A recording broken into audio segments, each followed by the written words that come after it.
Dear students, financial accounting यानी वित्तीय लेखांकन का महत्वपूर्ण टॉपिक आज अपन चर्चा कर रहे हैं।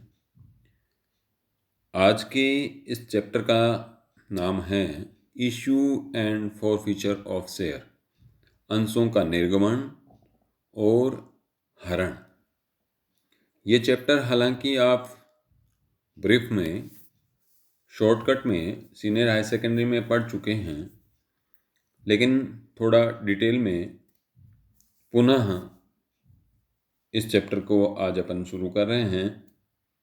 अगले 2-3 लेक्चर में ये चैप्टर अपन ख़त्म करेंगे। आज के इस लेक्चर में अंशों के निर्गमन एवं हरण से संबंधित इस चैप्टर में आज अपन बात करने वाले हैं इंट्रोडक्शन, सामान्य परिचय, टाइप्स ऑफ शेयर यानी अंश कितने प्रकार के होते हैं, और procedure for issue of share यानी अंश निर्गमन की प्रक्रिया क्या होती है। अकाउंटिंग सीखने के लिए अंश निर्गमन की प्रक्रिया समझनी आवश्यक है।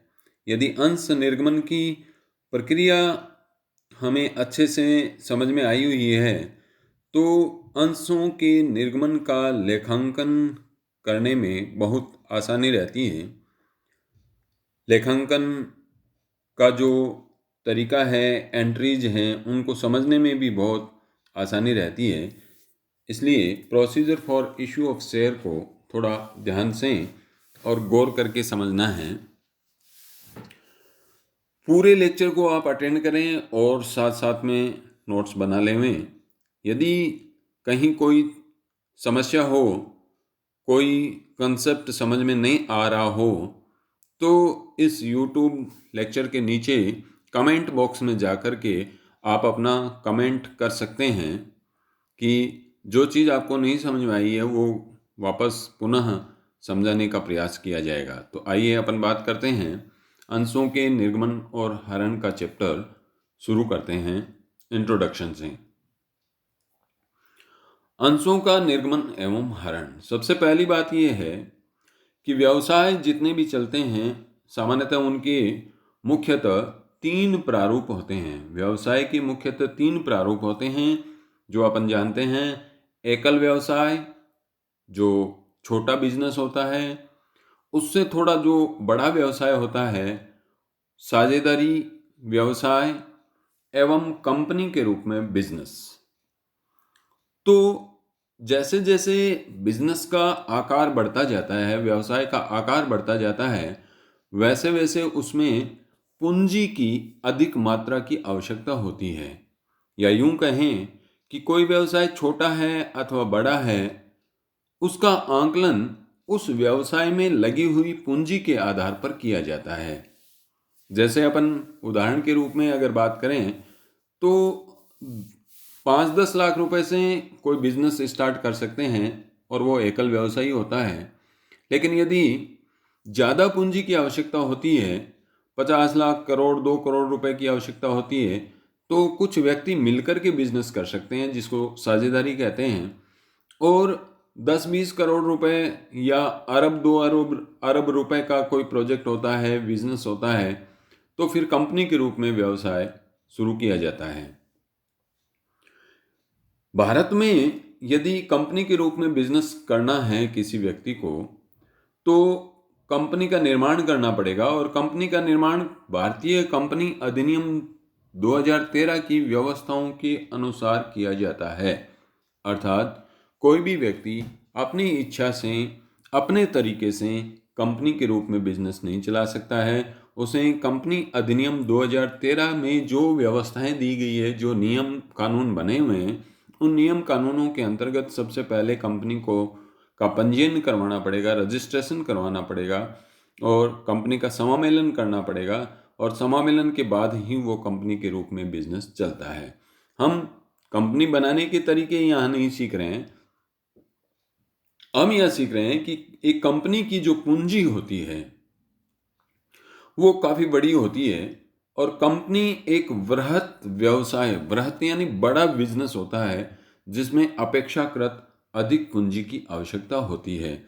अब जो कंपनी की पूंजी होती है, उस पूंजी में जो लोग अंशदान करते हैं, यानी वे व्यक्ति और संस्थाएं जो कंपनी की पूंजी में अंशदान करते हैं, अर्थात कंपनी की पूंजी में पूंजी लगाते हैं, कंपनी में पूंजी लगाते हैं, वे सभी लोग या संस्थाएं कंपनी के सदस्य कहलाते हैं, यानी कंपनी के मेंबर कहलाते हैं। और यदि उन लोगों ने यदि इक्विटी शेयर में अपना पैसा लगाया है, तो वो कंपनी के मालिक भी कहलाते हैं, कंपनी के ओनर या स्वामी कहलाते हैं। और जो सदस्य हैं उन्हीं को अंशधारी भी कहते हैं, यानी शेयर होल्डर भी कहते हैं। तो शेयर होल्डर कौन होते हैं? जो कंपनी की पूंजी में अंशदान करते हैं, वो शेयर होल्डर होते हैं।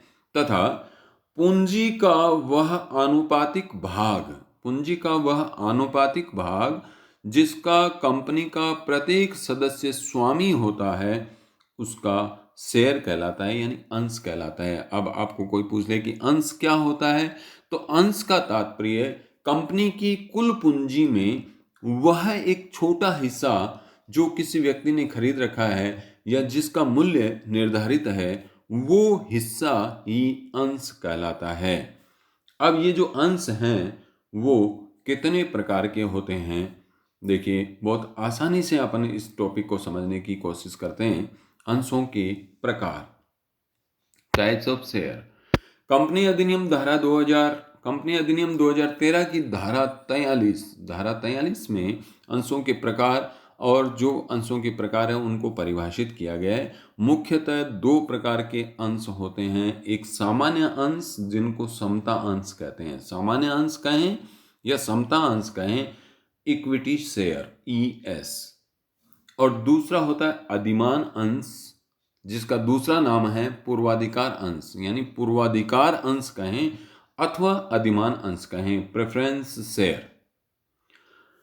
कंपनी अधिनियम में सामान्य अंशों की परिभाषा के संबंध में कि सामान्य अंश कौन से होते हैं, किन अंशों को समता अंश कहते हैं, इसके लिए केवल इतना ही लिखा हुआ है कि जो अंश अधिमान अंश नहीं है वे समता अंश है। क्यों? क्योंकि दो ही प्रकार के अंश हैं, इसलिए जो अधिमान अंश नहीं है वो समता अंश है। तो अधिमान अंश कौन से होते हैं, पूर्वाधिकार अंश कौन से होते हैं, इनका अर्थ समझने के लिए यहाँ ये शब्द याद रखना, पूर्वाधिकार। पूर्वाधिकार यानी पूर्व अधिकार, पहले प्राप्त करने का अधिकार। क्या पहले प्राप्त करने का अधिकार? दो चीजें, एक लाभ और एक पूंजी। किसकी अपेक्षा? कि समता अंशधारियों की अपेक्षा लाभ पहले प्राप्त करने का अधिकार है, समता अंशधारियों की अपेक्षा पूंजी पहले प्राप्त करने का अधिकार है। तो ऐसे अंशों को पूर्वाधिकार अंश कहते हैं। पूर्वाधिकार, पूर्व में अधिकार, पूर्व यानी पहले प्राप्त करने का अधिकार। अब देखिए क्या कैसे लिखेंगे यदि परिभाषा लिखनी हो तो, कि जिनके धारकों को, अर्थात अधिमान अंश या पूर्वाधिकार अंश उन अंशों को कहा जाता है जिनके धारकों को पूर्व निश्चित दर से लाभांश प्राप्त करने का अधिकार होता है। पूर्व निश्चित दर से, इसलिए अपन लिखते हैं इक्विटी शेयर के लिए तो लिखते हैं इक्विटी शेयर कैपिटल सीधा, लेकिन प्रेफरेंस शेयर कैपिटल जो लिखते हैं उसके आगे एक प्रतिशत लगाते हैं, जैसे 7% प्रेफरेंस शेयर कैपिटल। इसका मीनिंग क्या होता है कि 7% प्रेफरेंस शेयर कैपिटल मीन्स 7% उसकी लाभांश की दर है, और ये पहले से ही निर्धारित होती है। तो पूर्व निश्चित दर से लाभांश प्राप्त करने का अधिकार एवं समापन के समय, जब कंपनी समाप्त हो रही है, समापन के समय पूंजी वापसी का प्रथम अधिकार होता है। ऐसे अंशों को अधिमान अंश कहते हैं। अब देखिए ये अधिमान अंशों के प्रकार। अधिमान अंशों के प्रकार, अधिमान अंश संचयी अधिमान अंश हो सकते हैं अथवा असंचयी अधिमान अंश हो सकते हैं। जैसा कि इसका नाम, संचयी यानी संचित होना, इकट्ठा होना। क्या इकट्ठा होगा? कि यदि किसी वर्ष कंपनी में लाभ नहीं हुए तो उस वर्ष का लाभ पूर्वाधिकार अंशधारियों के लिए इकट्ठा हो जाएगा, संचित हो जाएगा, और अगले वर्ष जब लाभ होगा तो पिछले वर्ष का लाभ पहले दिया जाएगा, फिर अगले वर्ष, यानी 2-3 सालों तक यदि लाभ नहीं हुआ तो जिस वर्ष में लाभ होगा चौथे या 5वें साल में, उस वर्ष में पिछले पुराने सभी वर्षों के लाभ को प्राप्त करने का अधिकार है, जब तो ये संचयी कहलाएगा। और यदि पुराने लाभांश प्राप्त करने के अधिकार नहीं है तब ये असंचयी कहलाएगा। इसी तरीके से ये हो सकता है अवशिष्ट भागी और अनावशिष्ट भागी। अवशिष्ट कहते हैं बचा हुआ फिर प्राप्त करने का अधिकार है, तब तो अवशिष्ट भागी। क्या बचा हुआ कि कंपनी को जितने भी लाभ हुए उन लाभों में से अधिमान अंशधारियों को पूर्व निश्चित दर से लाभांश देने के बाद कुछ लाभांश समता अंशधारियों को दे दिया जाता है। और फिर भी यदि कंपनी के लाभ बचे हुए हैं तो बचे हुए लाभों में पुनः हिस्सा प्राप्त करने का अधिकार यदि है अधिमान अंशधारियों को, तब तो वो अवशिष्ट भागी कहलाएंगे, अन्यथा वो अनावशिष्ट भागी कहलाते हैं। एक प्रकार होता है शोध्य या अशोध्य अधिमान अंश। तो शोधनीय अधिमान अंशों का तात्पर्य यह होता है कि वे अधिमान अंश जिनका कुछ समय के पश्चात, कुछ वर्षों के पश्चात पुनः भुगतान कर दिया जाता है, अर्थात उनकी पूंजी वापस लौटा दी जाती है, तब तो वो शोधनीय अधिमान अंश हैं। और अगर कंपनी अपने जीवन काल में अंशों की पूंजी वापस नहीं लौटाती है, लौटाने का अधिकार नहीं है, तब वो अशोधनीय अधिमान अंश कहलाते हैं। इसी तरीके से परिवर्तनीय अथवा अपरिवर्तनीय अधिमान अंश। तो परिवर्तन करना यानी अधिमान अंशों को किसी अन्य शेयर सिक्योरिटीज में परिवर्तित कर दिया जाता है, परिवर्तन करने का अधिकार है, तब तो वो परिवर्तनीय, अन्यथा वो अपरिवर्तनीय अधिमान अंश कहलाता है। अब देखिए अधिमान अंश कुल कितने प्रकार के हो गए कि संचयी और असंचयी 2 प्रकार ये हो गए, अवशिष्ट भागी और अनावशिष्ट भागी 2 प्रकार ये हो गए, शोध्य और अशोध्य 2 प्रकार ये हो गए, परिवर्तनीय और अपरिवर्तनीय 2 प्रकार ये हो गए। अर्थात कुल मिलाकर के 8 प्रकार के अधिमान अंश हो सकते हैं। परंतु ये ध्यान रखने की बात है कि वर्तमान में किसी भी कंपनी द्वारा 20 वर्ष से अधिक अवधि में शोधनीय अधिमान अंश निर्गमित नहीं किए जा सकते।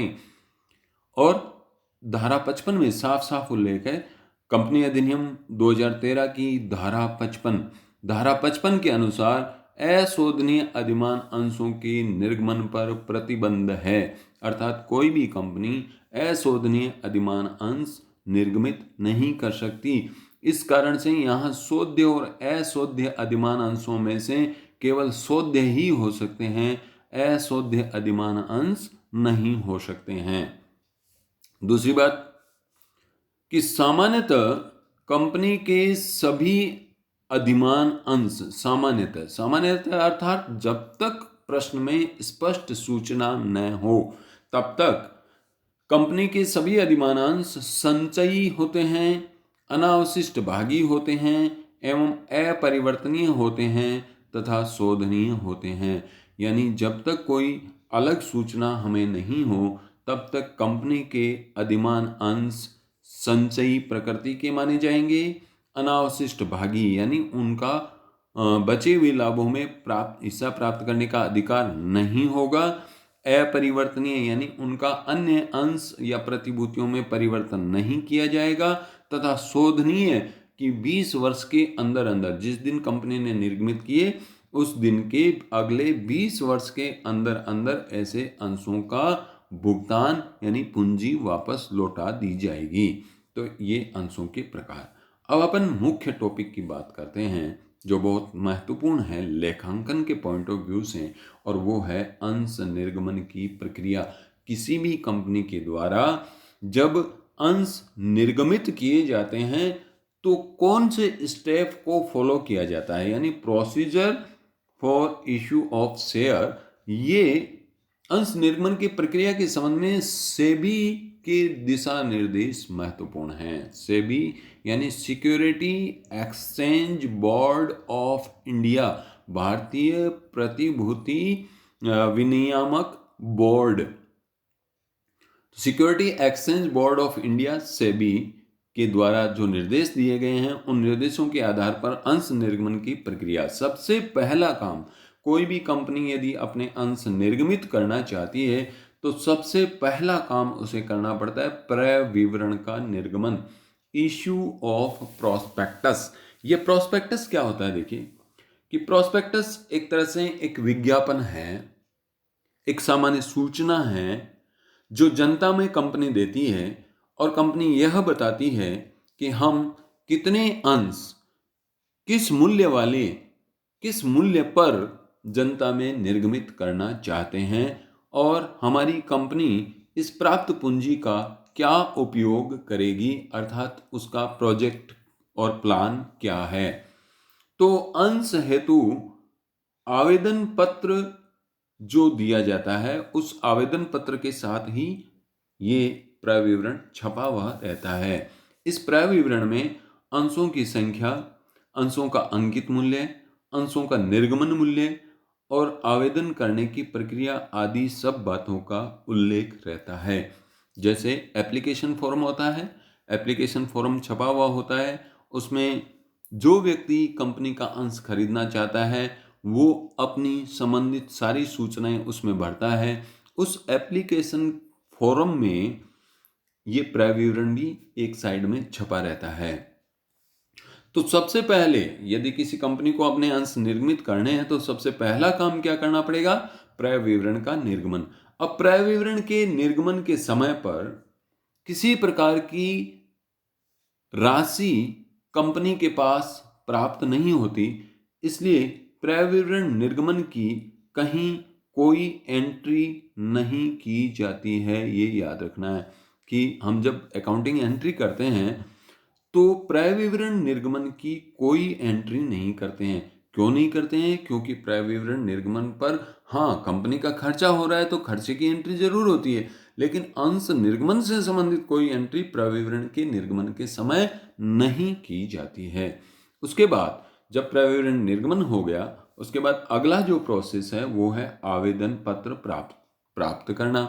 अब कंपनी के पास जनता से आवेदन पत्र प्राप्त होंगे, और जो आवेदन पत्र आएंगे उन आवेदन पत्रों के साथ में कंपनी द्वारा मांगी गई आवेदन की राशि भी प्राप्त होती है।